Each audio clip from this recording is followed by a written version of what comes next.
నమస్కారం. ఘంటారావానికి స్వాగతం. ముందుగా ప్రధాన అంశాలు. ఇరాన్తో 2 వారాల కాల్పుల విరమణ ప్రకటించిన ట్రంప్. హర్ముజ్ను తెరవాలనే షరతుతో అంగీకారం.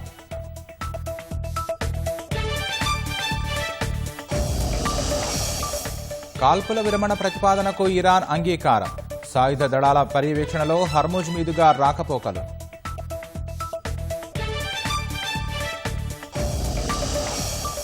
ఈ నెల 10 నుంచి ఇస్లామాబాద్ వేదికగా చర్చలు. నేరుగా సంప్రదింపులు జరపనున్న అమెరికా, ఇరాన్ ప్రతినిధులు.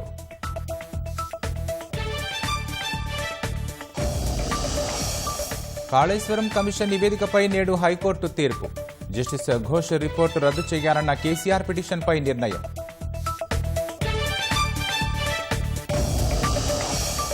ఫ్యూచర్ సిటీ పనులపై స్టే ఇవ్వడానికి ఎన్జీటీ నిరాకరణ.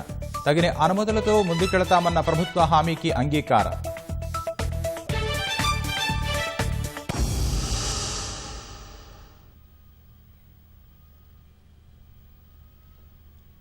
పశ్చిమాసియాలో 2 వారాల పాటు కాల్పుల విరమణకు ఇరు దేశాలు అంగీకరించాయి. ఈ విషయం శుభపరిణామం అంటున్న అంతర్జాతీయ వ్యవహారాల విశ్లేషకులు మేడిశెట్టి కళ్యాణ్తో మా ప్రతినిధి శ్రీనివాస్ మోహన్ ముఖాముఖి.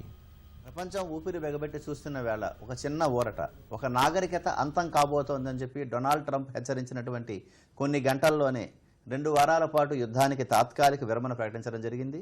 ఈ 2 గంటలకు ముందు తీసుకున్నటువంటి నిర్ణయం ఇటు ప్రపంచవ్యాప్తంగా ఎంతో ఆసక్తిని రేకెత్తిస్తోంది. వేల సంఖ్యలో ఇటు లక్ష్యాల వైపు అమెరికా, ఇజ్రాయిల్ బాంబుల వర్షం కురిపిస్తే అందుకు ప్రతిగా హార్మూజ్ జలసంధిని ఇరాన్ దిగ్బంధించింది. ఈ నేపథ్యంలో యుద్ధం ఎటువైపు వెళ్తుంది అనేది తీవ్రమైనటువంటి ఉత్కంఠ, తీవ్రమైనటువంటి భయాందోళనలు రేకెత్తించింది. ఈ తరుణంలో 14 రోజుల పాటు విరామం శాంతికి దారితీస్తుందా, లేక బేకర్ యుద్ధానికి ముందు ఇది నిశ్శబ్దమా అనేటువంటి అంశం సర్వత్రా ఉత్కంఠ కనిపిస్తోంది. మనతో పాటు ఈ అంశాలను విశ్లేషించేందుకు అంతర్జాతీయ విశ్లేషకులు మేడిశెట్టి కళ్యాణ్ గారు ఉన్నారు. సార్ నమస్తే అండి. నమస్కారం సార్. సార్, ప్రధానంగా చూస్తే ఫిబ్రవరి 28న ఈ అమెరికా, ఇజ్రాయెల్ సంయుక్తంగా ఇరాన్పై దాడులు ప్రారంభించడం జరిగింది. అప్పటి నుంచి ఇప్పటి వరకు చూస్తే చాలా ఎన్నో రకాలైనటువంటి పరిణామాలు చోటు చేసుకుని ఇప్పుడు తీసుకున్నటువంటి ఈ 2 వారాల కాల్పుల విరమణ ఒప్పందం వెనుక చూస్తే ఎలాంటి అంశాలు కనిపిస్తాయి? మనం ఇక్కడ కొన్ని విషయాలని చాలా క్లియర్గా గమనించుకోవాలి సార్. ముఖ్యంగా ఏంటంటే అమెరికా ఒక ప్రధానమైన ఉద్దేశం ఏంటి అంటే రెజీమ్ చేంజ్, అక్కడ మార్పు రావాలని కోరుకున్నారు. అయితే దాని పరంగా వాళ్ళకి ప్రత్యేకమైన అడ్డంకులు వచ్చాయి. ముఖ్యంగా అలీ ఖొమేనీని వాళ్ళు హతమార్చినప్పటికీ కూడా వాళ్ళకి కావాల్సిన లక్ష్యం అనేది పూర్తిగా నెరవేరలేకపోయింది. అలాగే మరోపక్క చూసుకుంటే ఇజ్రాయెల్ కూడా ఇదే అదునుగా చూసుకుని ఇరాన్ పైకి ఒకే రీతిలో దాడి చేసింది. అయితే వీరిద్దరి లక్ష్యమైన రెజీమ్ చేంజ్ పూర్తిగా నెరవేరలేదు. ఎందుకంటే ఇరాన్లో ఇప్పటికే ఒక ప్రతిష్టమైన, చెప్పాలంటే చాలా బలమైన రాజకీయ వ్యవస్థ ఉంది. ఆ రాజకీయ వ్యవస్థకు మూలమైన కారణం ఏంటి అంటే అటు మతపరమైన వాదంతో పాటుగా వాళ్ళందరికీ కూడా దేశం పైన ఒక లాయల్టీ ఉంది. ముఖ్యంగా 1979లో ఇరాన్ రెవల్యూషన్ తర్వాత అలీ ఖొమేనీ అక్కడ తీసుకొచ్చిన ముఖ్యమైన వ్యవస్థ ఏంటి అంటే దేశం పైన ఒక నమ్మకాన్ని, అలాగే దేశంలో ఉన్న అధికారుల పైన ఒక బలమైన విశ్వాసాన్ని ఆయన ఏర్పరచుకున్నారు. అలాగే వీరిరువురు కూడా చాలా తీవ్రంగా ప్రయత్నించారు. ముఖ్యంగా అక్కడ ఎలాగైనా సరే వీరిద్దరి యొక్క ప్రభావం చూపించి ప్రజల్లో ఒక అసమ్మతి రేకెత్తించి ఎలాగైనా సరే రేకెత్తించిన తర్వాత అక్కడ రాజకీయంగా మార్పులు తీసుకురావాలనుకున్నారు. ఈ క్రమంలోనే వారు రాజకీయంగా ముఖ్యులైన కొంతమంది నాయకులను టార్గెట్ చేసి చంపడం జరిగింది. అలాగే ఇరాన్కి చాలా ముఖ్యంగా ఉన్న కొన్ని సిటీస్ పైన కూడా టార్గెట్ చేశారు. అయితే ఏది ఏమైనప్పటికీ కూడా ఇరాన్ నిలబడింది. అయితే ఇరాన్ కూడా కొంతవరకు నష్టపోయింది. కానీ మనం ఇక్కడ గమనించాల్సింది ఏంటంటే వాళ్ళ లక్ష్యాలు పూర్తిగా నెరవేరలేదు. అయితే ఇరాన్ తీసుకున్న ఒక నిర్ణయం మాత్రం ప్రపంచాన్ని పట్టి కుదిపేసింది. అదే స్ట్రైట్ ఆఫ్ హోర్ముజ్ని వాళ్ళు బ్లాక్ చేశారు. అయితే అందరికీ కాదు, కొన్ని దేశాలకు బ్లాక్ చేశారు. దీంతో ఏమైందంటే ఇప్పుడు ప్రపంచ దేశాలపైన పూర్తిగా భారం పడింది. ముఖ్యంగా అమెరికాలో ఉన్న కొన్ని కంపెనీస్ కూడా, లేదా అమెరికా అనుబంధ దేశాల్లో ఉన్న కంపెనీస్ కూడా స్ట్రైట్ ఆఫ్ హోర్ముజ్ మూసివేయడంతో చాలా ఇబ్బంది పడ్డాయి. ఈ తరుణంలో మనం గమనించుకోవాల్సింది ఏంటంటే వాళ్ళ లక్ష్యాలు అయితే పూర్తిగా నెరవేరలేదు, కానీ కొంతవరకు వాళ్ళకి ఒక ప్రభావం అనేది మనం కనిపించిందని మనం నమ్మవచ్చు. అంటే 2 వారాల ఈ కాల్పుల విరమణ అనేది ఎంతవరకు నిలకడగా ఉంటుంది? అలాగే ఇరు దేశాలు ప్రధానంగా ఆశిస్తున్న ఫలితాలు ఏంటి?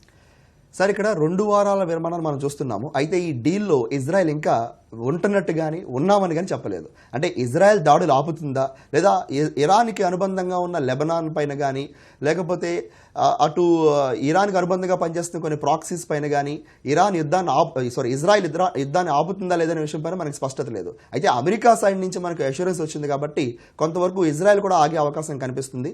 ఏది ఏమైనప్పటికీ కూడా ఈ శాంతి ఒప్పందం అనేది మనం గమనించుకోవాలి. గతంలో కూడా అనౌన్స్ చేశారు, కొన్ని గంటలకు మళ్ళీ దాడి జరిగింది. అలాగే మీరు గత 2 సంవత్సరాలు చూస్తూ ఉంటే ఇజ్రాయెల్ శాంతి ఒప్పందం అని చెప్పుద్ది, మళ్ళీ దాడి చేస్తుంది. సో కొంతవరకు కూడా మనం పరిశీలించవలసిన అంశంగా చూడాలి, కానీ నమ్మవలసిన అవసరం అయితే పూర్తిగా లేదని నా భావన. అంటే ఇరాన్ హార్మూజ్ జలసంధిని మూసేయడం ప్రపంచవ్యాప్తంగా చాలా వరకు ఒక కీలకమైన పరిణామంగా చెప్పుకోవచ్చు. అయితే ఇప్పుడు అమెరికా ప్రధాన లక్ష్యం తిరిగి హార్మూజ్ జలసంధిని తెరిపించడమేనా? ఖచ్చితంగా తెరిపించడం ఒక ప్రధాన లక్ష్యం అయితే సార్. మరొకటి ఏంటంటే ఇక్కడ అమెరికా అనుబంధ దేశాలు ఏవైతే ముందు చెప్పాను నేను, అదే మన జపాన్ కానీ, సౌత్ కొరియా కానీ, కొంతవరకు ఇండియా కానీ, ఈ దేశాలన్నీ కూడా చాలా వరకు కూడా ఈ ఎల్ఎన్జీ సప్లైలో కానీ లేదా ఆయిల్ సప్లైలో, ఎందుకంటే స్ట్రైట్ ఆఫ్ హోర్ముజ్ దాదాపుగా 20% గ్లోబల్ ఆయిల్ సప్లైలో ఒక ముఖ్యమైన పాత్ర పోషిస్తుంది. అలాగే కేవలం ఆయిల్ గ్యాస్ మాత్రమే కాదు, మన ప్రపంచ పంట ఉత్పత్తికి ఎంతో ముఖ్యమైన ఫెర్టిలైజర్స్ కూడా ఈ దేశాల నుంచి చాలా ఎక్కువగా వస్తూ ఉంటాయి. అలాగే ప్రపంచంలో గత కొన్ని రోజులుగా మనం గమనించింది ఏంటి అంటే ఏవియేషన్ ఫ్యూయల్ కాస్ట్ బాగా పెరిగింది. సో ఈ ఇబ్బందులన్నీ కూడా మనకి ఆర్థిక వ్యవస్థ కనిపిస్తుంది. అలాగే రీసెంట్గా కూడా ఇంటర్నేషనల్ ఎనర్జీ ఏజెన్సీ కానీ యునైటెడ్ నేషన్స్ కూడా ఏం చెప్పాయంటే ఖచ్చితంగా ప్రపంచ జీడిపిలో కూడా 1.2 నుంచి 1.5 వరకు కూడా కొంతవరకు తగ్గే అవకాశం ఉంది స్ట్రైట్ ఆఫ్ హోర్ముజ్ క్లోజ్ చేయడం వల్ల చెప్తున్నారు. అలాగే షిప్పింగ్ కాస్ట్ పెరిగిపోతుంది. ఇప్పుడు ఈ వ్యవహారాలను చూస్తే కనుక, ఎందుకంటే యుద్ధం అనేది ఎప్పుడు కూడా కోల్పోయిన ప్రాణాలు, ఆస్తి నష్టం మాత్రమే కాదు, ఆర్థిక వ్యవస్థ మీద ఎంత ప్రభావం చూపిస్తుంది అనేది కూడా గమనిస్తూ ఉంటారు. ఏ యుద్ధం ఆపడానికైనా సరే మనకి అటు ప్రాణ నష్టం కానీ, ఆస్తి నష్టం కానీ, లేదా భవిష్యత్తు ఆర్థికంగా ఏ ఇబ్బందులు పడతాయని చూసుకుంటూ ఉంటారు. సో ఈ క్రమంలో చూసుకుంటే స్ట్రైట్ ఆఫ్ హోర్ముజ్ ఇంకా దీర్ఘకాలంగా మూసివేయడం జరిగితే కనుక ఖచ్చితంగా ప్రపంచ ఆర్థిక వ్యవస్థతో పాటుగా అమెరికా ఆర్థిక వ్యవస్థ, అలాగే అనుబంధ దేశాల ఆర్థిక వ్యవస్థలు చాలా ఇబ్బంది పడతాయి. కాబట్టి కొంతవరకు ఇక్కడ డొనాల్డ్ ట్రంప్ ట్వీక్ అయినట్టుగా మనకు కనిపిస్తుంది. అంటే డొనాల్డ్ ట్రంప్ ప్రకటించినటువంటి ఆపరేషన్ ఎపిక్ ఫ్యూరీ లక్ష్యాలు అసలు ఎంతవరకు నెరవేరాయి? అవి అణుకేంద్రాల విధ్వంసం కావచ్చు, మిసైల్ సంబంధించిన సెటిల్ నాశనం కావచ్చు, ఇవన్నీ ఎంతవరకు నెరవేరాయి? సార్ నేను ఇక్కడ 2 విషయాలు చెప్తాను. అటు డొనాల్డ్ ట్రంప్ అనుకున్న లక్ష్యాలు పూర్తయ్యాయి, అలాగే కొంత వ్యతిరేకత కూడా కనిపిస్తుంది. ఫస్ట్ ఏంటంటే డొనాల్డ్ ట్రంప్ అనుకున్న విధంగా నాయకుడు ఎవరైతే ముఖ్య నాయకుడు ఉన్నారో ఆయన చంపడం జరిగింది, ఖొమైనీని. తర్వాత కేవలం అక్కడితో ఆగకుండా ఎవరైతే so called Iran regime in the sense వాళ్ళకి ప్రభుత్వంతో పాటుగా ఈ మతపరమైన నాయకులందరూ కూడా ప్రభుత్వానికి సమకాలికులుగా పనిచేస్తూ ఉంటారు. ప్రతి యూనిట్కి కూడా వాళ్ళకి ఒక సపరేట్ వింగ్ ఉంటుందన్నమాట. ఇందులో మనం గమనించుకుంటే వాళ్ళకి సుప్రీం లీడర్కి అనుగుణంగా డిఫెన్స్ ఫోర్సెస్లో ఉన్న ఇంటెలిజెన్స్ ఆఫీసర్లని చాలా వరకు చంపడం జరిగింది. ముఖ్యంగా లమరాజీని కానీ, లేకపోతే అహ్మద్ కానీ, ఇలాంటి వాళ్ళందరూ చంపుకు రావడం జరిగింది. ఈ ఇంటెలిజెన్స్ ఆఫీసర్లు అందరూ చనిపోవడం ద్వారా ఏమైందంటే అక్కడ నాయకత్వ లోపం మనకు కనిపిస్తుంది. రెండోది ఏంటంటే డొనాల్డ్ ట్రంప్ మరొక విషయంలో చాలా బలంగా ఆయన తమ యొక్క ఉనికిని చూపించారు. అదేంటంటే ఇరాన్ స్ట్రైట్ ఆఫ్ హోర్ముజ్ దగ్గరలో ఏమవుతుందంటే మనకి కొన్ని ద్వీపాలు ఉన్నాయి. కార్గ్ ద్వీపం ఒకటి ఉందన్నమాట. అలాగే కెషి అని ఒక ద్వీపం ఉంది. అలాగే గ్రేటర్ తూమ్, స్మాలర్ తూమ్ అని కొన్ని ద్వీపాలు ఉన్నాయి.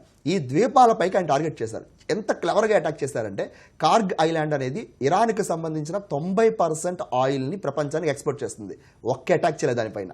ఆయన ఏం చేశారంటే కార్గ్ ద్వీపం దగ్గరలో ఉన్న ఇరాన్ మిలిటరీ బేసెస్ పైన, ఇరాన్ యొక్క ఇంటెలిజెన్స్ యూనిట్స్ పైన దాడి చేశారు. ఇది ఎంత స్పష్టంగా జరిగిందంటే తర్వాత కనుక అమెరికాకి కావాల్సిన చేయకపోతే మీ 90% ఆయిల్ ఎక్స్పోర్ట్కి ఉపయోగకరమైన ఈ రిఫైనరీస్ని, ఎక్స్పోర్ట్ యూనిట్స్ పైన దాడి చేస్తానని ఒక సిగ్నల్ ఆయన ఇచ్చారు. అలాగే ఆయన పక్కనే ఉన్న క్వేషి ఐలాండ్ దగ్గరికి వెళ్ళడం కానీ, లేకపోతే ఈ ఐలాండ్స్ కూడా ప్రాక్సిమిటీ దగ్గరలోకి వెళ్ళారు. ఇక్కడ ఆయన ఇంకో పని చేశారు ఏంటంటే ఎలీట్ ఫోర్సెస్ అని అమెరికాలో కొన్ని ఉంటాయి, SOF స్పెషల్ ఆపరేషన్ ఫోర్సెస్ అని చెప్పి, వీళ్ళు సౌత్ కొరియాలో కానీ లేదా కొన్ని సైలెంట్ ఆపరేషన్స్ చేస్తుంటారు. వీళ్ళ ఆపరేషన్స్ బయటికి రావు మ్యాక్సిమం కూడా. రెండోది మెరైన్ కమాండోస్ వెళ్తూ ఉంటారు. సో వీళ్ళు ఆల్రెడీ అక్కడ ల్యాండ్ అవడం జరిగింది.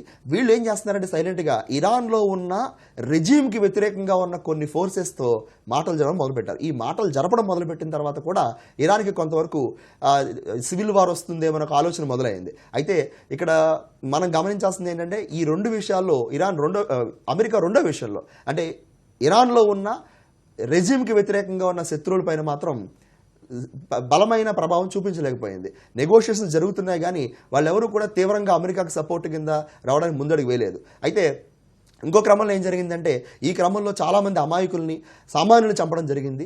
అమెరికాలో కూడా డొనాల్డ్ ట్రంప్కి వ్యతిరేకంగా ఒక ఉద్యమం మొదలవుతుంది. ముఖ్యంగా యాంటీ రిపబ్లికన్ పార్టీ స్టేట్స్లో అయితే కానీ, లేకపోతే సివిల్ రైట్స్, హ్యూమన్ రైట్స్ యాక్టివిస్టులు అందరూ కూడా డొనాల్డ్ ట్రంప్కి వ్యతిరేకంగా చేస్తున్నారు. ఈవెన్ ఇంటర్నేషనల్ ఫోరంలో కూడా అమెరికా చేసింది ఇది ఖచ్చితంగా ఒక యుద్ధం కాదు, ఇది ఖచ్చితంగా వార్ ఆన్ సివిలియన్స్, సామాన్యులపైన దాడి చేయడం అనేది ఇంటర్నేషనల్ లాని వైలేట్ చేస్తుంది. కాబట్టి అమెరికాకు వ్యతిరేకంగా కూడా ఒక ఒక సైలెంట్ వేవ్లో అగెనెస్ట్గా మనకి మాటలు మొదలయ్యాయి. ఈ క్రమంలో డొనాల్డ్ ట్రంప్ పూర్తిగా తమ యొక్క లక్ష్యాలను నెరవేర్చలేకపోయారని చెప్పుకోవచ్చు.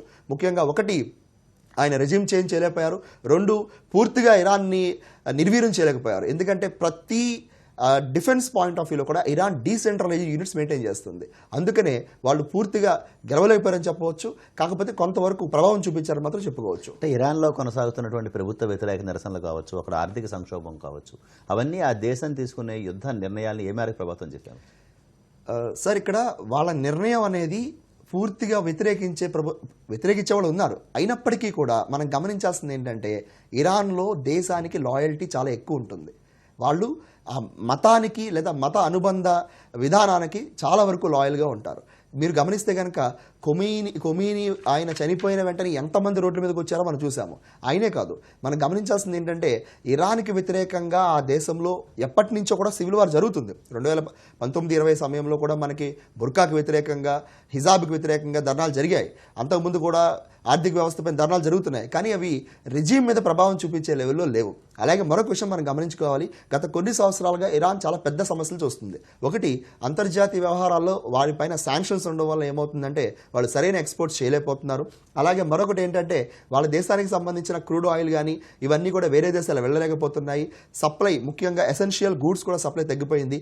పెద్ద ప్రమాదం ఏంటంటే ఇరాన్లో వాటర్ క్రైసిస్ అనేది చాలా ఎక్కువ ఉంది. ఆ నీటి సమస్య కూడా చాలా ప్రమాదంగా ఉంది. అలాగే అసమానతలు పెరుగుతున్నాయి, పవర్టీ కానీ అన్ఎంప్లాయ్మెంట్ కానీ చాలా ఎక్కువ ఉంది. ఇవన్నీ కూడా సమస్యలు ఉన్నప్పటికీ కూడా ఇప్పటికీ వాళ్ళ విధేయత వాళ్ళ దేశానికే ఉంచారు. అయినప్పటికీ కూడా మనం ఇరాన్లో ఉన్న ఈ సివిల్ వార్ని అమెరికా మరియు ఇజ్రాయెల్ పూర్తిగా వాళ్ళ వైపుకి తిప్పుకోలేకపోయాయని చెప్పి మనం చెప్పుకోవచ్చు. అంటే ఈరోజు చూస్తే పాకిస్తాన్ కానీ ఒమన్ లాంటి దేశాలు జరుపుతున్నటువంటి మధ్యవర్తిత్వం, ఇది శాశ్వత పరిష్కారం దిశగా వెళ్ళే అవకాశం ఉందా? ఇక్కడ ఒమన్ కన్నా పాకిస్తాన్ మనం చాలా ముఖ్యంగా చెప్పుకోవాలి సార్. ఒమాన్ అంటే ఖచ్చితంగా అమెరికాతో ఒక మంచి రిలేషన్స్ ఉన్నాయి కాబట్టి ఒమాన్ని మనం గమనించుకోవచ్చు. కానీ పాకిస్తాన్ పాత్ర మాత్రం చాలా ముఖ్యమైనది. ఎందుకంటే పాకిస్తాన్కి ఒక ఎగ్జిస్టెన్షియల్ క్రైసిస్ ఉంది. అంటే చాలా వరకు వాళ్ళ యొక్క ఉనికినే కోల్పోయే ప్రమాదంలో ఉన్నారు వాళ్ళు. ఈ సమయంలో ఈ డీల్లో వాళ్ళ ఇన్వాల్వ్మెంట్ మాత్రం చాలా ప్రశంసనీయం చెప్పుకోవచ్చు. అయితే ఇక్కడ వాళ్ళు చేసిన ముఖ్యమైన పని ఏంటంటే అటు సౌదీ అరేబియాతో వాళ్ళకు ఒక డిఫెన్స్ అగ్రిమెంట్ ఉంది. గత సంవత్సరం మనం చూసుకున్నాము. ఆ డిఫెన్స్ అగ్రిమెంట్లో ఏంటి అంటే సౌదీ అరేబియా పైన ఎవరైనా అటాక్ చేస్తే వెంటనే పాకిస్తాన్ కూడా అటాక్ చేయాలి. కానీ ఇంట్రెస్టింగ్గా చూసుకుంటే ఈసారి పాకిస్తాన్ అటాక్ చేయలేదు. ఎందుకంటే ఇరాన్ కూడా సౌదీ అరేబియా అటాక్ చేసింది. ఇటు మరో సైడ్ చూసుకుంటే ఏమైందంటే అమెరికాతో కూడా చాలా మంచి రిలేషన్స్ని పాకిస్తాన్ మెయింటైన్ చేస్తుంది గత సంవత్సర కాలంలో. ముఖ్యంగా ఆపరేషన్ సింధూర్ దగ్గర నుంచి చూసుకుంటే కనుక ఈ సమయంలో పాకిస్తాన్ ఏం చేస్తుందంటే ఇరాన్తో ఒక నెగోషియేషన్కి వెళ్ళింది. ఇన్ఫ్యాక్ట్ ఇరాన్ని పాకిస్తాన్ మోసం చేసింది కూడా. ఎందుకంటే పాకిస్తాన్లో ఉన్న ఎయిర్ బేసెస్ని ఇరాన్కి ఇవ్వడం అమెరికాకి ఉపయోగించేలాగా వాళ్ళు సహాయం చేశారు. అయితే పాకిస్తాన్కి ఇరాన్కి ఒక కామన్ సమస్య ఉంది. అదేంటి అంటే బలూచిస్తాన్. అటు బలోచ్ రెబల్స్ ఇరాన్లో కూడా ఉన్నారు, పాకిస్తాన్లో కూడా ఉన్నారు. సో ఇప్పుడు పాకిస్తాన్లో ఉన్న ఈ బలోచ్ రెబల్స్ కానీ ఇరాన్లో ఉన్న బలోచ్ రెబల్స్ కానీ ఇప్పుడు ఈ రెండు దేశాలకు వ్యతిరేకంగా అవ్వాలి అంటే పాకిస్తాన్ సపోర్ట్ ఖచ్చితంగా ఇరాన్కి కావాలి. మరొకటి ఏంటంటే పాకిస్తాన్లో 20% షియా ముస్లిమ్స్ ఉన్నారు. ప్రపంచంలో రెండో అతిపెద్ద షియా ముస్లిమ్స్ కలిగిన దేశం పాకిస్తానే. ఈ తరంలో ఇరాన్కి వ్యతిరేకంగా ఎటువంటి స్టెప్ తీసుకున్నా పాకిస్తాన్ ప్రమాదంలోకి వెళ్తుంది. ఎందుకంటే ఇరాన్లో ఉన్న షియాలందరూ కూడా పెద్ద ఎత్తున తిరుగుబాటు చేసే అవకాశం ఉంది ప్రభుత్వానికి వ్యతిరేకంగా. ఈ తరుణంలో పాకిస్తాన్ ఏం చేస్తుందంటే తమ యొక్క back channel diplomacy Asim Munir ద్వారా అవ్వచ్చు, లేదా గవర్నమెంట్ ద్వారా అవ్వచ్చు, లేదా ఇరాన్ ఫారెన్ మినిస్టర్ ఎవరైతే ఉన్నారో వారు కూడా కొంతవరకు పాకిస్తాన్తో కలిసి అమెరికాతో నెగోషియేషన్కి వెళ్ళడం జరిగింది. ఈ క్రమంలో కొంతవరకు పాకిస్తాన్ సక్సెస్ అయిందని చెప్పవచ్చు. మరో సైడ్ ఒమాన్ కూడా తమకున్న ఆర్థిక వ్యవహారాలను అడ్డుపెట్టుకుని కొంతవరకు ముందడుగేసింది. మరొక పాయింట్ యాడ్ చేస్తాను సార్. ఇక్కడ సౌదీ అరేబియాకు సంబంధించిన కొంత బ్యాక్ ఛానల్ డిప్లొమసీ జరిగిందనేది నా ప్రధానమైన విశ్వాసం. ముఖ్యంగా ఇరాన్లో ఉన్న ఖుజస్థాన్ అనే ఒక ప్రావిన్స్లో, ఈ ఖుజస్థాన్ ప్రావిన్స్లో అరబ్స్ ఎక్కువగా ఉంటూ ఉంటారు. ఈ అరబ్స్ కూడా కొంతవరకు ఈ శాంతి ఒప్పందానికి ప్రేరేపించవచ్చు అనేది నా అభిప్రాయం సార్. అంటే చివరిగా చూస్తే సార్, ఈ శాంతి ఇప్పుడు జరిగినటువంటిది శాశ్వత శాంతి ఒప్పందంగా ముగుస్తుందా, లేకపోతే సుదీర్ఘకాలం కొనసాగే అస్థిరతకి దారితీస్తుందా? సార్, ఇక్కడ సుదీర్ఘకాలంగా ఉంటుందని మనం చెప్పలేము. ఎందుకంటే ఇది ఖచ్చితంగా డొనాల్డ్ ట్రంప్ యొక్క ఆలోచనలు అలాగే ఇరాన్ యొక్క ప్రతిపాదనలు ఎలా ఉన్నాయో మనం చూసుకోవాలి. ఇరాన్ అయితే మాత్రం ఎట్టి పరిస్థితుల్లో కూడా డొనాల్డ్ ట్రంప్ ఇచ్చిన ఎటువంటి అష్యూరెన్స్ని కూడా నమ్మే పరిస్థితులు లేదు. గతంలో కూడా ఆయన చాలాసార్లు వాటిని ముందడుగు వేశారు, తప్పించేశారు. కాబట్టి ఇప్పుడు ఇరాన్ చేయాల్సిన ముఖ్యమైన పని ఏంటి అంటే తమ యొక్క శాంతిని కాపాడుకోవడం కోసం ఖచ్చితంగా స్ట్రైట్ ఆఫ్ హర్మూజ్ని అమెరికాకి అనుబంధంగా ఉన్న దేశాల కోసం ఓపెన్ చేయాలి. రెండోది ఏంటి అంటే అమెరికా కూడా ఒక ఎష్యూరెన్స్ లాగా ఇవ్వాలి. అయితే ఇక్కడ ఇజ్రాయెల్ ఎంతవరకు వాళ్ళతో పాటు ఉంటుందనేది మనం చూడాలి. అలాగే ఇరాన్లో ఉన్న ఎవరైతే ఎక్స్ట్రీమ్ లీడర్స్ ఉన్నారో వాళ్ళంతా కూడా గల్ఫ్ దేశాలపైన అటాక్ చేయడం జరిగింది. ఈ గల్ఫ్ దేశాలపైన అటాక్ చేయడం కూడా ఆపేయాలి. సో ఈ 3 విషయాలపైన అటు స్ట్రైట్ ఆఫ్ హర్మూజ్ ఓపెన్ చేయడం కానీ, గల్ఫ్ దేశాలపైన అటాక్స్ కానీ, ఈ 2 ఆపడంతో పాటుగా ఇజ్రాయెల్ ఎంతవరకు ఈ శాంతి ఒప్పందాన్ని తమ యొక్క విధేయత చూపిస్తారు లేకపోతే వ్యతిరేకంగా ఉంటారు చూసుకోవాలి. Last but not least America Donald Trump యొక్క విధానాలు అనేది కొంతవరకు కూడా మనకి స్థిరంగా ఉండవు. కాబట్టి ఈ విషయం పైన ఎంతవరకు స్థిరంగా ఉంటారో మనం వేచి చూడాలి. సార్ నమస్తే అండి. Thank you so much sir. ఇది ఇరాన్ ఈరోజు ఏదైతే యుద్ధం సంబంధించినటువంటి తాత్కాలిక విరమణ ప్రకటించారో దానికి సంబంధించిన విశ్లేషణ. విజయవాడ నుంచి కెమెరామెన్ నరేష్తో Srinivas Mohan, ETV news. America Iran మధ్య కాల్పుల విరమణ ఒప్పందం కుదరడం, హార్మూజ్ జలసంధిని తెరిచేందుకు అంగీకరించడంతో ముడి చమురు ధరలు బ్యారెల్కు $100 కంటే దిగువకు పడిపోయాయి. ఆసియా మార్కెట్లు అమెరికా స్టాక్ ఫ్యూచర్స్ పుంజుకున్నాయి. జపాన్కు చెందిన నిక్కీ 225 సూచీ 4.8% పెరిగింది. దక్షిణ కొరియాకు చెందిన కోప్సీ 5.6% లాభపడింది. ఈస్టర్న్ డేలైట్ సమయం ప్రకారం రాత్రి 9:30 గంటల సమయానికి అమెరికాలో S&P 500 ఫ్యూచర్స్ 2.3%, డౌ ఫ్యూచర్స్ 2% వృద్ధి చెందాయి. అమెరికా ముడి చమురు ఫ్యూచర్స్ 14.3% క్షీణించి బ్యారెల్కు $96.83కు దిగివచ్చింది. అంతర్జాతీయ ప్రమాణమైన బ్రెంట్ క్రూడ్ 13.3% తగ్గి $94.74కు తగ్గింది. పశ్చిమాసియాలో యుద్ధం కారణంగా చమురు ఉత్పత్తి, రవాణాకు ఆటంకం కలగడంతో ఇప్పటివరకు ధరలు ఆకాశాన్ని తాకాయి. ప్రపంచవ్యాప్తంగా వినియోగదారులకు చేరాల్సిన చమురులో ఎక్కువ భాగం హార్మూజ్ జలసంధి గుండానే వెళ్లాల్సి ఉంటుంది. అయితే యుద్ధం కారణంగా దీనిని తన శత్రు దేశాలకు ఇరాన్ నిలిపివేయడంతో సంక్షోభం తలెత్తింది.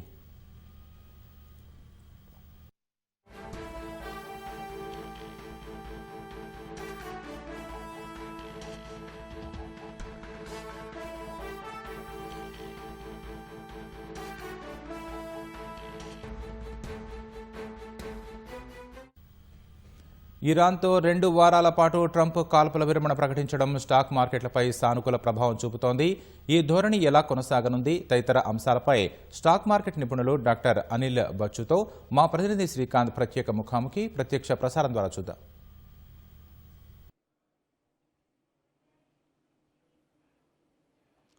ఫిబ్రవరి 28వ తేదీన ఇరాన్ పైన ఇజ్రాయెల్, అమెరికా కలిపి యుద్ధం ప్రారంభించాయి. ఆ రోజు నుంచి కూడా స్టాక్ మార్కెట్ ఒడిదుడుకులకు లోనవుతూ ఉంది. దానికి కారణం ఏంటంటే పెట్రో ఉత్పత్తులకు సంబంధించి ఎగుమతి దిగుమతి సరఫరా, అంతేకాకుండా ఆ ప్రభావం ఇతర రంగాలపైన కూడా పడుతుంది. దానివల్ల స్టాక్ మార్కెట్ కూడా గత దాదాపు 40 రోజులుగా కూడా ఒడిదుడుకులకు లోనవుతూ వస్తుంది. ప్రస్తుతము తాత్కాలికంగా యుద్ధాన్ని విరమించడంతో పాటు, అంటే కాల్పులు విరమించడంతో పాటు అంటే ఇజ్రాయెల్, అమెరికాతో పాటు ఇరాన్ మధ్య కూడా పలు అంశాలపైన ఒప్పందాలు జరిగే అవకాశం ఉంది. దీని నేపథ్యంలో స్టాక్ మార్కెట్ పాజిటివ్గా రియాక్ట్ అయింది. ప్రస్తుతం స్టాక్ మార్కెట్ ఎలా ప్రారంభమైందని తెలుసుకోవడానికి certified financial planner doctor Anil గారు మనతో ఉన్నారు. ఆయన మరో తెలుసుకున్నాం. సార్, ప్రస్తుతం దాదాపు 38-39 రోజుల నుంచి కూడా స్టాక్ మార్కెట్ ఒడిదుడుకులకు లోనవుతూనే ఉంది. ప్రస్తుతం ఈరోజు కాస్త పాజిటివ్ రియాక్షన్, పాజిటివ్ టాక్స్ రావడంతో స్టాక్ మార్కెట్ కాస్త మంచిగా ప్రారంభమైనట్టుంది. దానికి సంబంధించిన వివరాలండి.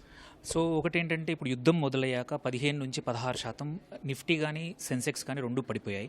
సో మనం ఏంటంటే ఏ రోజు మంచి న్యూస్ వస్తుందా అని మార్కెట్స్ వెయిట్ చేస్తూ ఉన్నాయి. ఆల్రెడీ 1.5 ఇయర్ నుంచి మార్కెట్స్ అనుకున్న దానికన్నా తక్కువగానే అండర్ పర్ఫామ్ చేస్తూ ఉన్నాయి.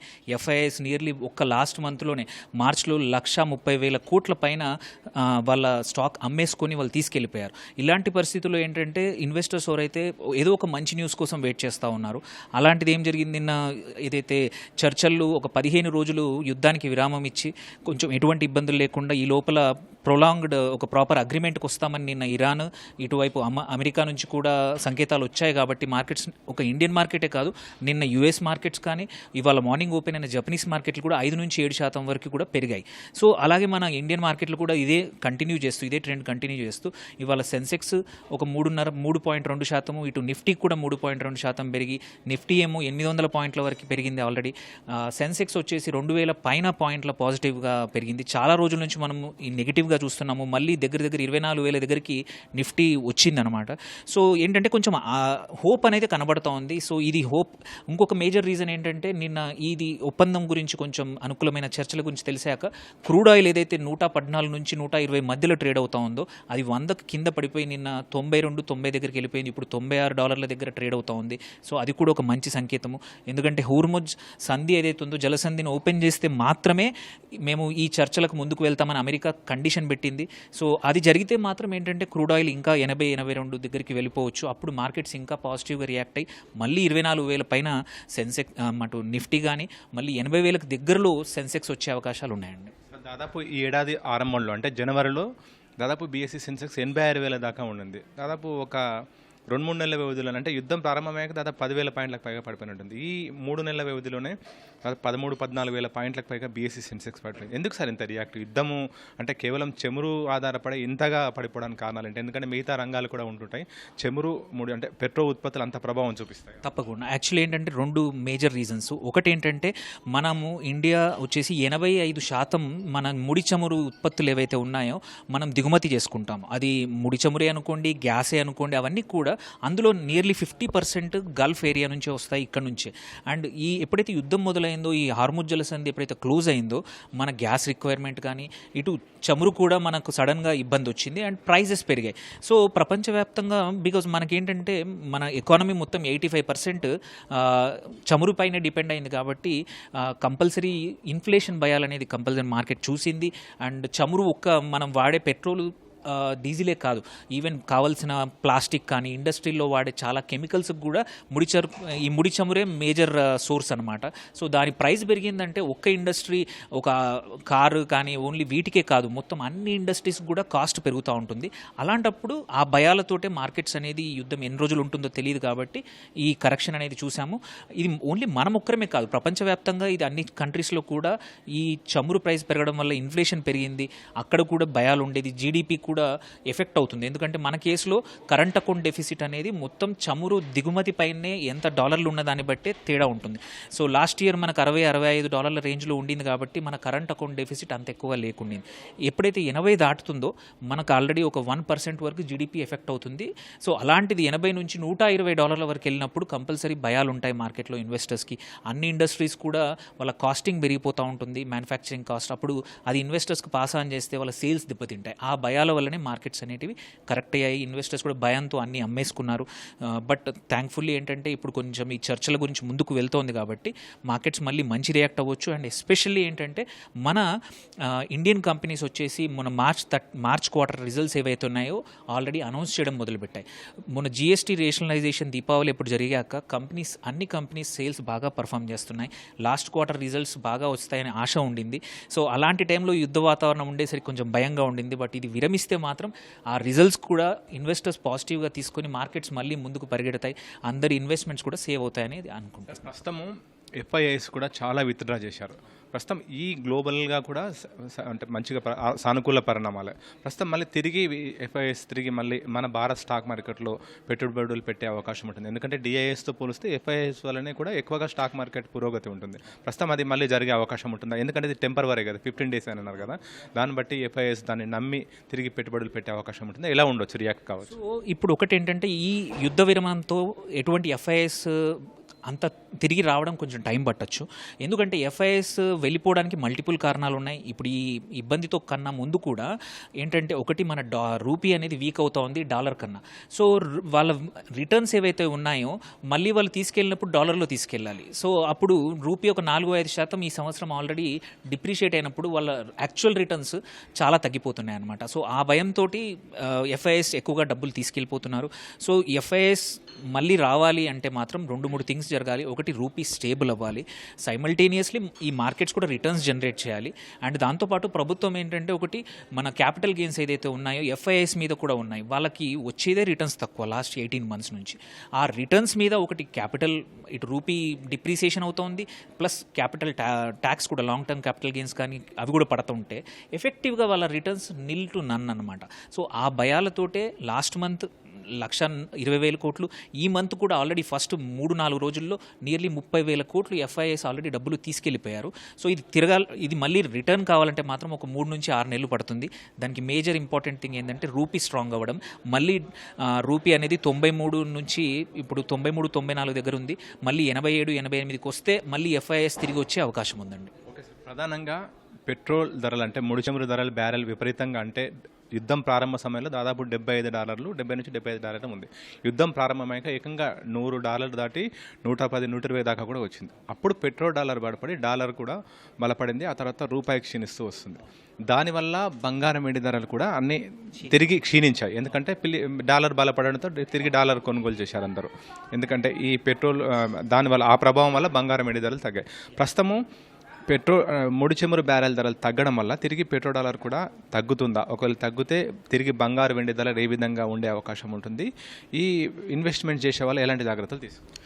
ఒకటి ఏంటంటే ఇది ఒక 3 నెలల నుంచి 4 నెలలు పడుతుంది మళ్ళీ డాలర్ విలువ నార్మల్కి రావడం. అంటే ఇప్పుడు ఎందుకంటే యాక్చువల్లీ మనం చూసుకుంటే ఫిబ్రవరి ఫస్ట్ వీక్లో డాలర్ ఇండెక్స్ చాలా వీక్ ఉంది, 95-96 పడిపోయిందని మనం వరి అవుతున్న సిచ్యువేషన్ నుంచి ఇప్పుడు 106 వరకు వెళ్ళింది, 105-106 వరకు వెళ్ళింది. మళ్ళీ డాలర్ వీక్ అవ్వాలంటే మీరు అన్నది కరెక్ట్, కొంచెం మళ్ళీ ముడి చమురు ధర మళ్ళీ 75-80 దగ్గరకు వచ్చిందంటే మాత్రం మళ్ళీ రూపీ కొంచెం స్ట్రాంగ్ అవ్వచ్చు. సో స్ట్రాంగ్ అయితే మాత్రం మీరు అటు డాలర్ సేఫ్ హెవెన్ అనేది అవుతుందో అది కొంచెం తగ్గిపోతుంది. సైమల్టేనియస్లీ బంగారం అండ్ వెండి రెండు కూడా మళ్ళీ ఇప్పుడు ఈ యుద్ధం కొంచెం ఎడతెరిపిచ్చి కొంచెం విరమణ జరిగితే మాత్రం బంగారం మళ్ళీ చిన్న ర్యాలీ చూస్తాము. ఇంతకుముందులాగా లాస్ట్ ఇయర్ లాగా కాదు, బట్ కొంచెం పెరిగే అవకాశాలున్నాయి. మళ్ళీ సేఫ్ హెవెన్ ఇప్పుడు ఏదైతే డాలర్ వైపు అందరూ మల్లుతున్నారో పెద్ద ఎఫ్ఐఐస్ కానీ పెద్ద పెద్ద ఇన్స్టిట్యూషన్స్ కూడా మళ్ళీ బంగారం వైపు మళ్ళీ అవకాశం ఉంది. సో ఇది ఈ యుద్ధ విరమణ అనేది ఎంతవరకు ఉంటుంది, ఇటు అమెరికా తరపునతో పాటు ఇరాన్ నుంచి కూడా ఎటువంటి చర్యలు ఉన్నాయి, వాళ్ళు కూడా ఒక 2 అడుగులు ముందు వేస్తే తప్ప ఈ బౌన్స్ బ్యాక్ ఏదైతే ఉందో ఒక ట్రాప్ అవుతుంది. సో అందుకే ఇంపార్టెంట్ ఏంటంటే నెక్స్ట్ 2 వీక్స్లో ఇరాన్ ముందుకు ఈ యుద్ధాన్ని ఆపడానికి తీసుకునే చర్యల మీదనే అన్ని మార్కెట్స్ అనేది మూమెంట్స్ ఉంటాయి. మళ్ళీ ఏదైనా అగ్రెసివ్గా ఏదైనా తీసుకుని ఏదైనా వేరే కంట్రీస్ మీద బాంబు వేసిందంటే మాత్రం యుద్ధం మళ్ళీ తీవ్రతరం అయితే మాత్రం మార్కెట్స్ ఈసారి 22,000 కాదు, నిఫ్టీ 21,000 పడిపోయినా సర్ప్రైజ్ కాదు. సో అందుకే ఎవరైనా సరే ఇన్వెస్ట్ చేసే వాళ్ళు కొంచెం జాగ్రత్తగా ఉండాలి. ఏవైతే క్వాలిటీ స్టాక్స్ ఉన్నాయో వాటిని చేసుకుంటే మాత్రం ఇబ్బంది లేదు. ఇంకా యుద్ధానికి సంబంధించి ఎస్పెషల్లీ ఇవాళ ఆల్రెడీ ఇంటర్గ్లోబ్ ఏవియేషన్, ఇండిగో లాంటివి, మళ్ళీ ఆల్సో ఆయిల్ మార్కెటింగ్ కంపెనీస్ బాగా పర్ఫామ్ చేస్తున్నాయి. అవి కూడా మళ్ళీ యుద్ధం తీవ్రమైతే మాత్రం మళ్ళీ పడిపోయే అవకాశాలు ఉన్నాయి. సో కొంచెం కేర్ఫుల్గా ఇన్వెస్ట్ చేయాల్సిన సమయము. జస్ట్ బికాజ్ ఇది విరమణ జరుగుతుంది, మార్కెట్ పెరుగుతుందనే కన్నా కూడా కొంచెం ఎక్కువ జాగ్రత్త, లేకపోతే ఇది ఒక ట్రాప్ అవుతుంది. ఇన్వెస్టర్స్ డబ్బులన్నీ కూడా పోయే అవకాశాలు ఉన్నాయి వితిన్ 2 వీక్స్. సో కేర్ఫుల్గా ఉండి 2 వారాల తర్వాత మాత్రమే మేజర్ డిసిషన్స్ తీసుకోండి. దాదాపు 2024-2025 దాదాపు 2.5 సంవత్సరాల నుంచి కూడా యుద్ధంతో సంబంధం లేకుండా స్టాక్ మార్కెట్ ఆశించిన పురోగతులు అయితే వెళ్ళడం లేదు. అంతకంటే ముందు బాగా ర్యాలీ ఉండింది 2023 వరకు కూడా. కరోనా తర్వాత అబ్నార్మల్గా ర్యాలీ పెరిగింది. కానీ దాదాపు 2 సంవత్సరాల నుంచి కూడా ఊహించిన దానికంటే తక్కువగానే ఉంది. అంటే ఇతర ప్రపంచ దేశాలతో ఇతర మార్కెట్లతో పోలిస్తే భారత స్టాక్ మార్కెట్ పర్లేదు, బాగానే ఉందని నిపుణులు చెప్తున్నారు, మీరందరూ కూడా అంటున్నారు. ప్రస్తుతము యుద్ధం వల్ల ఇంకా ఎక్కువగా బ్లడ్ బాత్ అంటున్నారు స్టాక్ మార్కెట్ టర్మినాలజీలో, అది చూశారు. ఇప్పుడు అంటే గుడ్ స్టాక్స్ ఎంపిక చేసుకొని పెట్టినా కూడా బాగానే ఉంటుంది, ఎందుకంటే తాత్కాలికంగా 15 డేస్ విరమణనే కదా. ఎలా గుడ్ స్టాక్స్ పికప్ అనేది, లేకపోతే బంగారం వెండి అనేది? సో ఫస్ట్ థింగ్ ఏంటంటే మంచి స్టాక్ ఏంటంటే ఏవైతే లాస్ట్ క్వార్టర్లో మంచి రిజల్ట్స్ ఇచ్చాయో అండ్ ఇప్పుడు కూడా అన్ని కంపెనీస్ ఏంటంటే ఫైనల్ రిజల్ట్స్ ఇచ్చే ముందు ఒక ఫీలర్ వదులుతాయన్నమాట, మా ప్రొజెక్షన్స్ ఇలా ఉన్నాయని. సో అలాంటి strong projections last year data మొత్తం బాగా ఉన్న కంపెనీలు కానీ అండ్ ఆల్సో మార్కెట్ లీడర్స్, ఒక సెక్టర్లో మార్కెట్ లీడర్స్ ఉంటాయి, వాటిల్లో కానీ వీటిల్లో ఇన్వెస్ట్ చేస్తే ఏంటంటే నష్టపోయే అవకాశాలు తక్కువగా ఉంటాయి. ఎందుకంటే స్ట్రాంగ్ స్టాక్ ఒక 4 రోజులు 5 రోజులు అండర్ పర్ఫామ్ చేసినా మళ్ళీ రికవరీ అవుతాం. సైమల్టేనియస్లీ ఏంటంటే కొన్ని కంపెనీస్ చాలా మంచి సేల్స్ ఉన్నా 40-50% పడిపోయాయి ఈ నెక్స్ట్ లాస్ట్ 2-3 మంత్స్లో. అలాంటి stocks will come back stronger. ఇప్పుడు అవి చాలా చీప్ అవైలబుల్ ఉన్నాయి. ఎప్పుడైనా మనం సేల్లో కొంటాము, ఇప్పుడు చాలా stocks especially mid caps and small caps 30-40% డిస్కౌంట్లో నడుస్తూ ఉన్నాయి. వాటిని కొనుక్కుంటే ఈవెన్ నెక్స్ట్ ఒక వారం రోజులు యుద్ధం మళ్ళీ స్టార్ట్ అయ్యి మళ్ళీ పోయినా కానీ అవి ఎప్పుడు కూడా మళ్ళీ మంచిగా పర్ఫామ్ చేస్తాయి. ఈ క్వార్టర్ రిజల్ట్స్ బాగా ఉంటే ఒకసారి శానిటీ అనేది వస్తే, వొలటిలిటీ తగ్గితే మార్కెట్లో మళ్ళీ మంచిగా పర్ఫామ్ చేసే అవకాశాలు ఉన్నాయన్నమాట. ఈ కేర్ఫుల్గా ఉండాల్సింది ఏంటంటే యుద్ధానికి ఎఫెక్ట్ అయ్యే స్టాక్స్ సెక్టర్స్, రియల్ ఎస్టేట్. ఎందుకంటే అక్కడ ఇప్పుడు యుద్ధం ఆగిపోయినా కానీ గల్ఫ్లో ఎవరైతే ఎన్ఆర్ఐస్ ఉన్నారో ఇప్పుడు ఇమ్మీడియట్గా రియల్ ఎస్టేట్ మీద ఇన్వెస్ట్ చేయకపోవచ్చు. చాలా కంపెనీస్ ఏంటంటే ఈ గల్ఫ్ సేల్స్ మీద డిపెండ్ అయి ఉంటాయి రియల్ ఎస్టేట్లో, or oil marketing companies, also కొన్ని ఇప్పుడు ఏవియేషన్ కంపెనీస్ ఇట్లాంటివి ఉంటాయి కదా. ఇవిట్లో మాత్రం కొంచెం జాగ్రత్తగా ఉంటే మంచిది. బట్ మార్కెట్ ఒకసారి ఈ సంవత్సరం ఈ సెట్ అయితే మాత్రం చాలా మంచి టైం రాబోతోంది. వెరీ గుడ్ టైం ఈ 2026లో. బై ఇయర్ ఎండ్ 1.5 ఇయర్ అయితే 18 months మీరు చెప్పినట్టు మార్కెట్ బాగాలేదో అదంతా కూడా రికవర్ కావడానికి ఒక 6 నెలల టైం సరిపోతుంది. మంచి టైము. హోప్ఫుల్లీ యుద్ధానికి పర్మనెంట్ జరిగితే మాత్రం మనం మళ్ళీ 27,000 28,000 మార్కెట్స్ ఈ సంవత్సరం కంపల్సరీ చూస్తాం. Okay, thank you sir. ప్రస్తుతం యుద్ధ ప్రభావం వల్ల అంతేకాకుండా ఇతర కారణాల వల్ల కూడా చాలా స్టాక్ మార్కెట్లో చాలా స్టాక్స్ కూడా లో పర్ఫార్మెన్స్ చేసి ప్రస్తుతం ఆశించిన స్థాయిలో కూడా ప్రస్తుతం ఈ సంవత్సరం ఉండే అవకాశం ఉందని చెప్పి కూడా certified financial planner doctor Anil చెప్తున్నారు. మంచి స్టాక్స్ ఎంపిక చేసుకొని మదుపర్లు ఇన్వెస్ట్ చేస్తే మంచి లాభాలు కూడా ఆశించవచ్చు సంవత్సరాంతానికి కూడా చెప్తున్నారు. Over to you. 2 వారాల పాటు అమెరికా యుద్ధ విరమణ ప్రకటనతో పరిస్థితి ఎలా ఉండబోతున్నాయనే అంశాలపై మాట్లాడేందుకు Hyderabad central university associate professor, అంతర్జాతీయ వ్యవహారాల నిపుణుడు డాక్టర్ కృష్ణారెడ్డి మనతో ఉన్నారు. ఆయన ముఖాముఖిని మా ప్రతినిధి సూరిబాబు ప్రత్యక్ష ప్రసారం ద్వారా అందిస్తారు.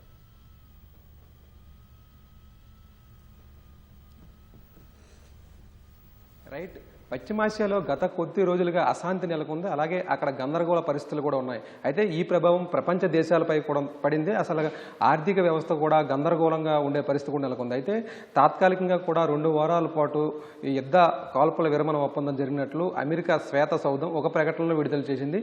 అయితే ఇరాన్ కూడా దీనికి అంగీకరించినట్లు కూడా తెలుస్తుంది. 10 ప్రతిపాదనలు కూడా అమెరికాకు పంపినట్లు, అవి కూడా సానుకూలంగా కూడా ఉన్నట్లు అమెరికా అధ్యక్షుడు ట్రంప్ కూడా చెప్పారు. అయితే ఈ యుద్ధ పరిస్థితులు అలాగే ఇటీవల 2 వారాల పాటు జరిగినటువంటి కాల్పుల విరమణ ఒప్పందంపై మనతో మాట్లాడేందుకు కృష్ణారెడ్డి సార్ ఉన్నారు. అయితే మరిన్ని విషయాలను కృష్ణారెడ్డి గారిని అడిగి తెలుసుకుందాం. సార్, ఈ కాల్పుల విరమణ ఒప్పందం తాత్కాలికంగా జరిగినట్లు తెలుస్తుంది. దీన్ని ఏ విధంగా చూడొచ్చు సార్? అంటే ప్రపంచం అంతా కూడా ఇరాన్ను అంతం చేస్తామని ట్రంప్ చేసినటువంటి ప్రకటనతో ఒకసారిగా ఆందోళన నెలకొన్న నేపథ్యంలో ఎవరు ఊహించని విధంగా రాత్రికి రాత్రి ఈ శాంతి ఒప్పందం జరగడం అనేటువంటిది ఒకంత మంచిదే. ప్రపంచ దేశాలన్నీ కూడా ఎదురు చూస్తున్నటువంటి అంశం కాబట్టి కాకుండా ఇక్కడ మనకు పాకిస్తాన్ కేంద్రంగా ఇవాళ శాంతి చర్చలకు ఒప్పందం చేసుకుందామని ట్రంప్ గారు ప్రకటించడం కొంత వింతగా అనిపించింది. ఎందుకంటే శాంతిని విఘాతం కలిగించడానికి ముందుండే దేశం పాకిస్తాన్ కాబట్టి అలాంటి దేశము మరి ఒక రాత్రికి రాత్రి ట్రంప్ గారి నిర్ణయంలో మార్పుకి కారణం ఏంటి అనేది కూడా, ఎందుకంటే చాలా కాలంగా ఇప్పుడు ఇచ్చినటువంటి 10 నిర్ణయాలు 10 ఏదైతే కండిషన్స్ ఇరాన్ పెట్టిందో గత కొద్ది కాలంగా ఇరాన్ అదే అంశాలను ప్రస్తావిస్తూ చెప్తూ వచ్చింది. సార్, మీరు అన్నట్లు ఈ యుద్ధ విరమణ ఏదైతే 2 వారాల పాటు చేసుకున్నారో ఈ యుద్ధ విరమణపై ట్రంప్కు ముందుగానే ఒక స్పష్టత ఉందని అనుకోవచ్చా సార్? లేకపోతే నిన్నటి వరకు కూడా ఆయన ఇరాన్కు సంబంధించి నాగరికతను అంతం చేస్తామని చెప్పిన ఆయన ఈరోజు ఉదయం వేకుజాముకే చర్చలు జరిగాయి, 2 వారాల పాటు మేము తాత్కాలికంగా కూడా కాల్పులు రద్దు చేసుకుంటున్నామని ప్రకటించారు. దీన్ని ఏ విధంగా చూడొచ్చు సార్? ట్రంప్ చపల చిత్త మనస్సుకి ఇది ఒక నిదర్శనం అండి. ఎందుకంటే ట్రంప్ ఏ రోజు ఏ రకంగా ఎప్పుడు మాట్లాడతాడో తన పిచ్చోడి చేతులు రాయిలాగా ఇవాళ అమెరికా దేశం మొత్తం కూడా మారిపోయినట్టుగా కనబడతా ఉంది. ఇక్కడ ప్రపంచ పౌరులే కాదు, అమెరికాలో ఉన్నటువంటి డెమోక్రటిక్స్ కావచ్చు, అక్కడ కూడా పెద్ద ఎత్తున నిరసనలు రావడానికి కూడా కారణం ఇలాంటి చపల చిత్త మనస్తత్వం కలిగినటువంటి అధ్యక్షుడి వల్లే జరిగింది. ఎందుకంటే రాత్రికి నాగరికతను అంతం చేస్తామని మళ్ళీ కొద్ది గంటల్లోనే మేము శాంతి ఒప్పందానికి ఒప్పందం చేసుకున్నాము, ఇరాన్తో 2 వారాల పాటు సీజ్ ఫైర్కు ఒప్పుకుంటున్నామని చెప్పడం, దాంట్లో కూడా చాలా ఇరాన్ మాత్రం ఎక్కడ తగ్గినట్టు పరిస్థితి కనపడట్లేదు. ఎందుకంటే మీరు చెప్పినట్లు ఈ తాత్కాలిక యుద్ధ విరమణకు సంబంధించి దారితీసిన పరిస్థితులు ఏమై ఉంటాయి సార్? ఏం జరిగింది అనుకోవచ్చు సార్? ఇటు ఇరాన్ మధ్య కానీ ఇజ్రాయెల్ మధ్య కానీ, లేకపోతే అమెరికా తాత్కాలిక విరమణకు ఒప్పుకోవడంపై ఏం ఉంటుందని మీరు అనుకుంటున్నారు సార్?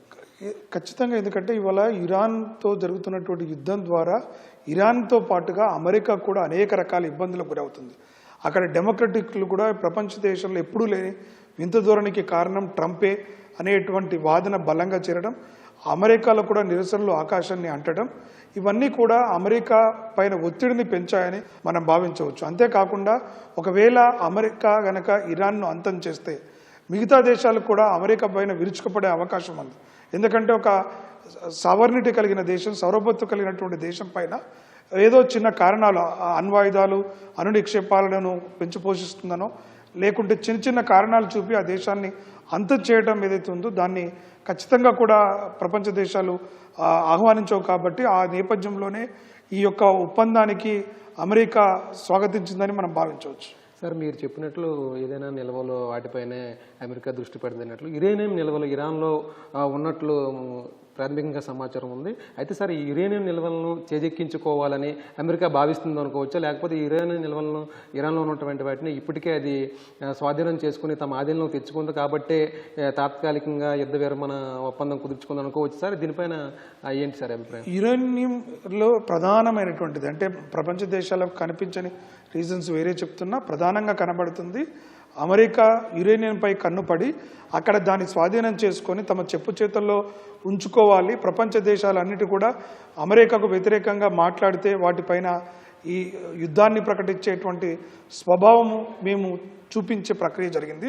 దానికి తోడు అనేక దేశాలు బయోలెటరల్ ట్రేడ్లో అంటే ఒక దేశం మరొక దేశంతో స్వతహాగా వాణిజ్య వ్యాపార ఒప్పందాలు FTAs ఏవైతే చేసుకుంటున్నాయో వాటన్నిటిని నేపథ్యంలో అమెరికా పెత్తానం, అమెరికా యొక్క నాయకత్వాన్ని ఎదిరించే తత్వం జరుగుతుందని, డీడాలరైజేషన్ కూడా పెద్ద ఎత్తున ప్రపంచ దేశాలన్నీ కూడా ముందుకు వెళుతున్నటువంటి నేపథ్యంలో అమెరికా ఇది ఇరాన్ను ఒక సాకుగా చూపి ప్రపంచ దేశాల అన్నిటికి కూడా ఒక బలమైన సంకేతం ఇవ్వడం కోసం యురేనియం తవ్వకాలు, యురేనియాన్ని తన సొంతంగా నిలుపుకోవడానికి, స్వాధీనం చేసుకోవడానికి ఒక ఎత్తు అయితే ప్రపంచ దేశాలన్నిటికీ కూడా మరొక విధంగా సంకేతాన్ని ఇవ్వడం కోసం జరిగిన ప్రక్రియగా మనం చూడవచ్చు. సార్, మీరు చెప్పినట్లు పశ్చిమాసియాలో ఏదైతే గత కొద్ది రోజులుగా యుద్ధం జరిగిందో ఈ యుద్ధం వలన అక్కడ అశాంతి నెలకొనడం లేకపోతే ఆర్థిక వ్యవస్థ కూడా చిన్నాభిన్నం అవడంతో పాటు ప్రపంచ దేశాలపై కూడా ఈ ప్రభావం పడింది అనుకోవచ్చా సార్? ఈ ప్రపంచ దేశాలపై పడిన ఈ ఆర్థిక సంక్షోభం, గందరగోళం ఎంతకాలం పాటు కొనసాగే అవకాశం ఉందంట సార్? ఖచ్చితంగా పశ్చిమాసియా దేశాలు పూర్తిగా ఆర్థికంగా మనకు ఇబ్బందుల పాలు అవుతున్నటువంటి పరిస్థితి నెలకొని ఉంది. కాబట్టి ఖచ్చితంగా మనకు రాబోయే రోజుల్లో ఇబ్బందులు అంటే పశ్చిమాసియా దేశాలు ఆర్థికంగా ఇబ్బందులు పాలవడమే కాకుండా మిగతా దేశాల అన్ని దేశాలపైన ప్రభావం పడింది. దానికి ఉదాహరణ క్రూడ్ ఆయిల్ $150 పర్ వెళ్ళిపోవడానికి కూడా మనం చూస్తూ వచ్చాం. కాబట్టి పశ్చిమాసియా దేశాలు ఆర్థికంగా పూర్తిగా చితికిపోయాయి.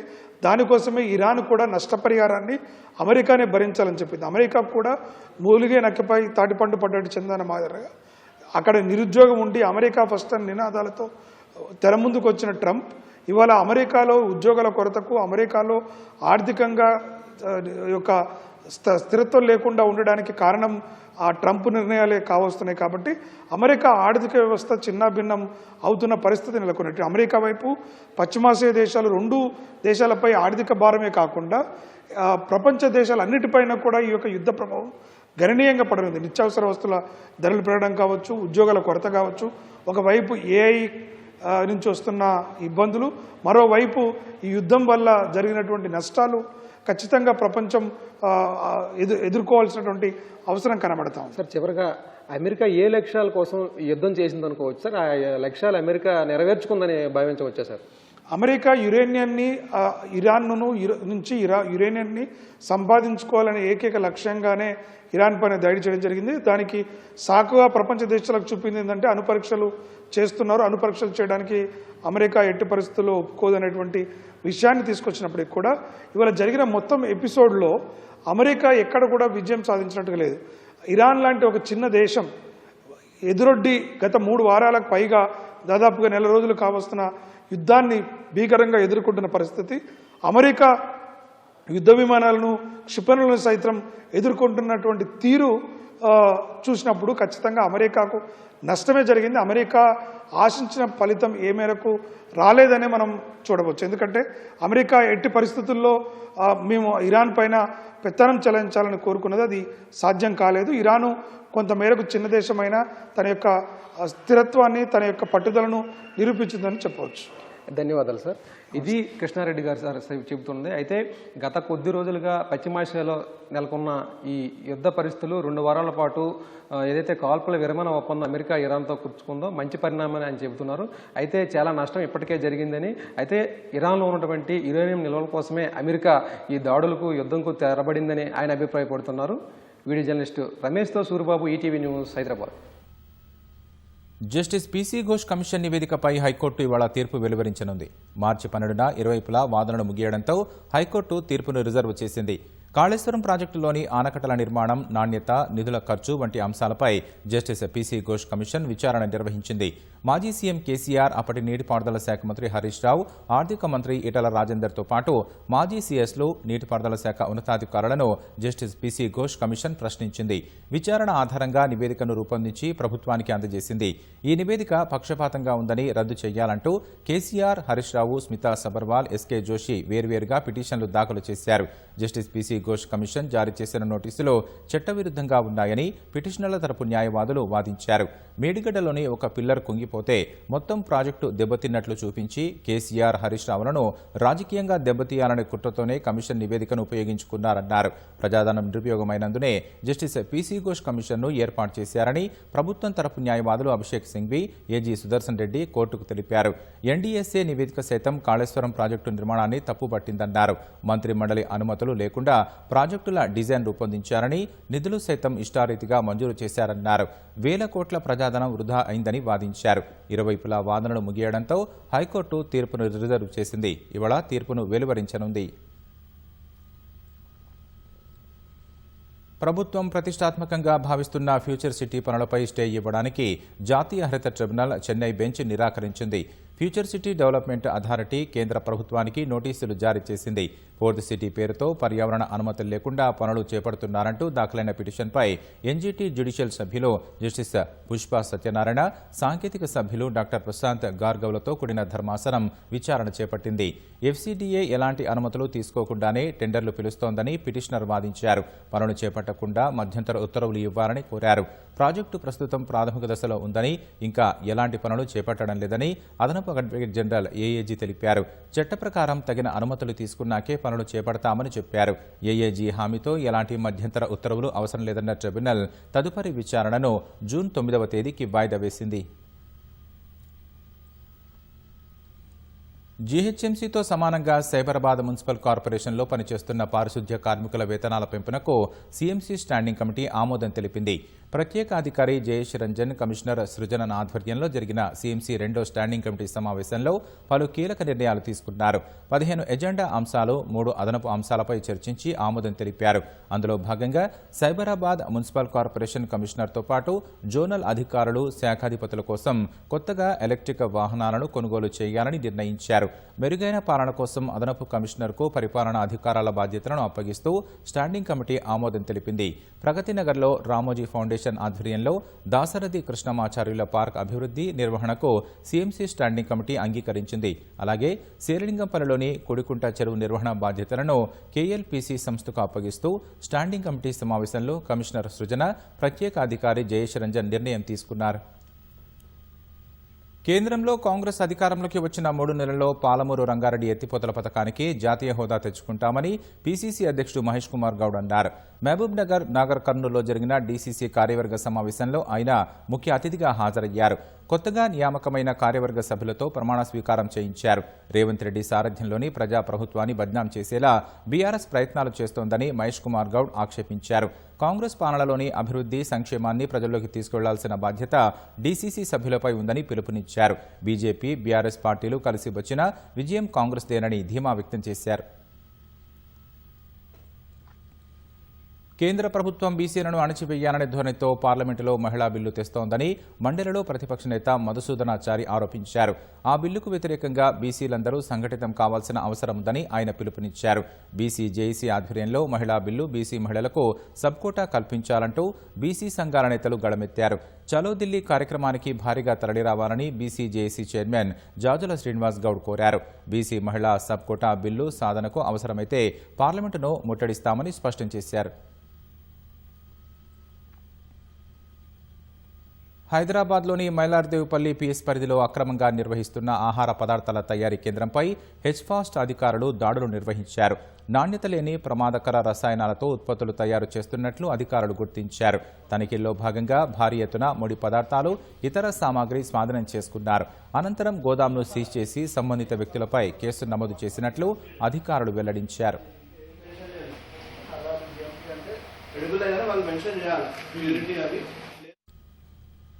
జగిత్యాల మున్సిపల్ కార్యాలయ సిబ్బందిపై తీవ్ర ఆరోపణలు రావడంతో ఏసీపీ డీఎస్పీ విజయ్ కుమార్ ఆధ్వర్యంలో అధికారులు సోదాలు నిర్వహించారు.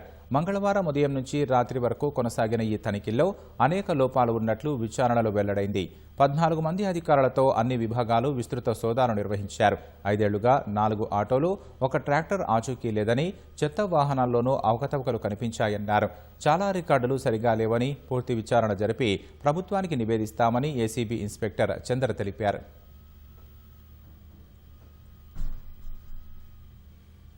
రంగారెడ్డి జిల్లా ఫారూక్ నగర్లో 2 మిత్రుల మధ్య జరిగిన సరదా విషాదానికి దారితీసింది. స్థానిక పరిశ్రమలో యూపీ రాష్ట్రానికి చెందిన యువకులు పవన్, సాయి పనిచేస్తున్నారు. పరిశ్రమలో వాడే గాలి పంపును పవన్ మలద్వారంలో హాస్యం కోసం సాయి సరదాగా పెట్టాడు. ఉధృతంగా గాలి వెళ్లడంతో పేగులు దెబ్బతిని పవన్ మృతి చెందాడు. పవన్ సోదరుడి ఫిర్యాదుతో పోలీసులు దర్యాప్తు చేస్తున్నారు.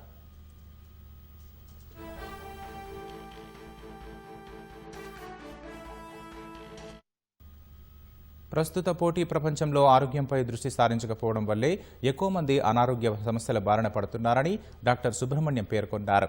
ప్రపంచ ఆరోగ్య దినోత్సవం సందర్భంగా మెదక్ జిల్లా గంగాయిపల్లిలోని ప్రాథమిక పాఠశాలలో ఉచిత వైద్య శిబిరం నిర్వహించారు. గ్రామంలో ర్యాలీ నిర్వహించి ఆరోగ్యం పట్ల తీసుకోవాల్సిన జాగ్రత్తలపై అవగాహన కల్పించారు. దాదాపు 100 మందికి పైగా వైద్య పరీక్షలు నిర్వహించి ఉచితంగా మందులు పంపిణీ చేశారు. ఈ సందర్భంగా విద్యార్థులకు వాటర్ బాటిల్స్, పుస్తకాలు, పెన్నులు అందించారు. పేదలకు ఉచిత వైద్యం అందించాలనే సంకల్పంతో మెడికల్ క్యాంపులు నిర్వహిస్తున్నట్లు డాక్టర్ సుబ్రహ్మణ్యం తెలిపారు.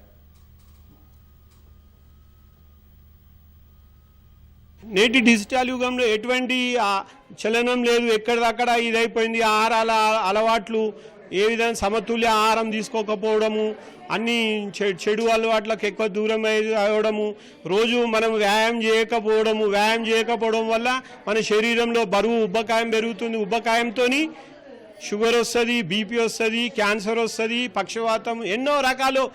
ఇది ఒకటే కారణం, అన్నిటికీ దీని చుట్టే తిరుగుతుంది. అందు గురించి మనం ప్రతిరోజు వ్యాయామం చేయాలి, వినోదము, ఆటలు, పాటలు చేయవలసిందిగా నేను కోరుచున్నాను.